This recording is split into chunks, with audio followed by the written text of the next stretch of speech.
الحمدللہ وحدہ لا شریک لہ والصلاۃ والسلام علی من لا نبی بعد۔ قربانی شریعت کا حکم ہے، شریعت نے تفصیلات بتائی ہیں۔ قربانی کریں تو قربانی میں کون سا جانور ذبح کریں، یہ بات اچھی طرح ذہن نشین فرما دیں۔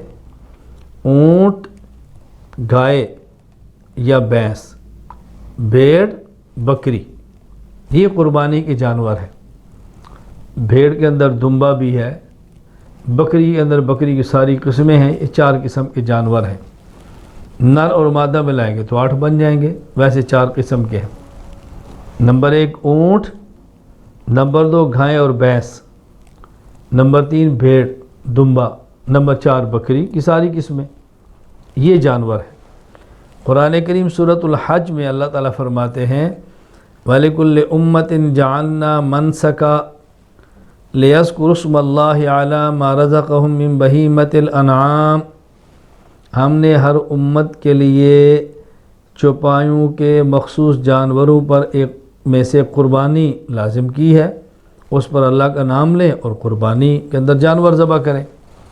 تو یہاں فرمایا ہے من بہیمۃ الانعام، من بہیمۃ الانعام، مخصوص جانور۔ یہ مخصوص جانور کون سے ہیں؟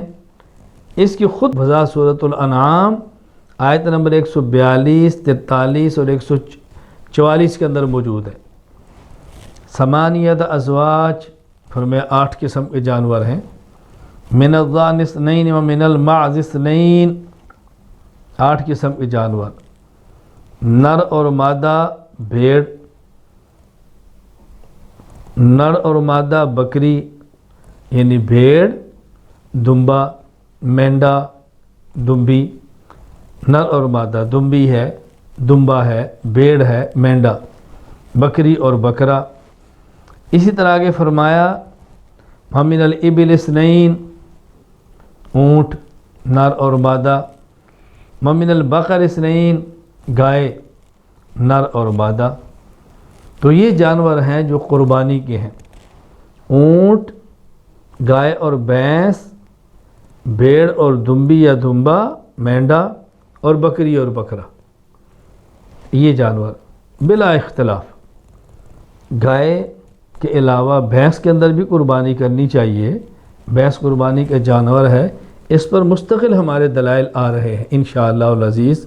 اس وقت یہ وضاحت کرنے مقصود ہے کہ قربانی کے جانور صرف یہ ہیں، ان جانوروں میں گھوڑا بھی نہیں ہے، ان جانوروں میں مرغا بھی نہیں ہے، ان جانوروں میں ہرن بھی نہیں ہے، یہ جانور نہیں ہے۔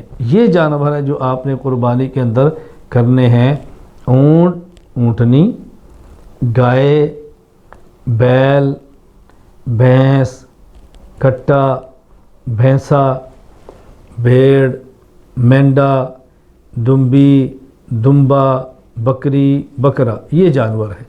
اللہ تعالیٰ احکام شریعت سمجھ کر عمل کرنے کی توفیق عطا فرمائے۔